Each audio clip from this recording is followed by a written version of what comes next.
அவ இல்லன்னாதான் என் பொண்ணு தீப்தி அந்த இடத்துக்கு வர முடியும். இப்ப என்ன பண்ணலாம்? அவளை ஏதாவது பண்ணணும்.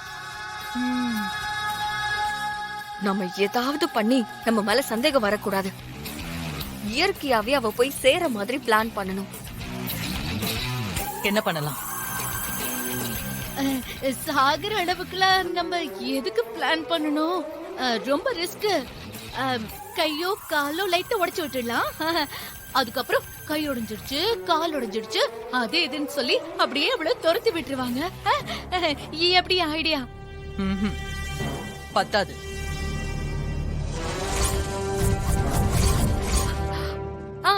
எனக்கு ஒரு ஐடியா தோணுது. என்ன? இன்னும் கொஞ்ச நேரத்துல எல்லாரும் முகூர்த்த புடவை எடுக்க துணி கடைக்கு கிளம்புவாங்க. துணி கடையில வர்ஷினிக்கு புடவை எடுப்பாங்க.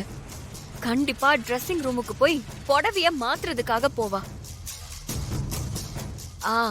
நீங்க என்ன பண்றீங்க? ட்ரெஸ்ஸிங் ரூம்ல போய் ஷாக் அடிக்கிறதுக்கான ஏற்பாடு பண்ணுங்க.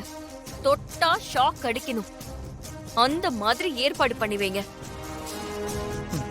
அவ உள்ள போய் லைட் போடுற, ஃபேன் போடுறன்னு தொட்டு ஷாக் அடிச்சு சாவா. நமக்கும் யாருக்கும் எந்த ப்ராப்ளமும் வராது.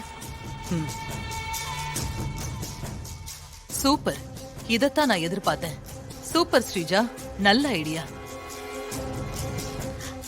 எனக்கு என்னமோ இது ரொம்ப அதிகமா போற மாதிரி தோணுது ஸ்ரீஜா. என்ன கை நீட்டி அடிச்சவாவ உயிரோடவே இருக்க கூடாது. என் மேல கை வச்சதுக்கு அவளுக்கு பனிஷ்மெண்ட் மேல போய் சேருதுதான்.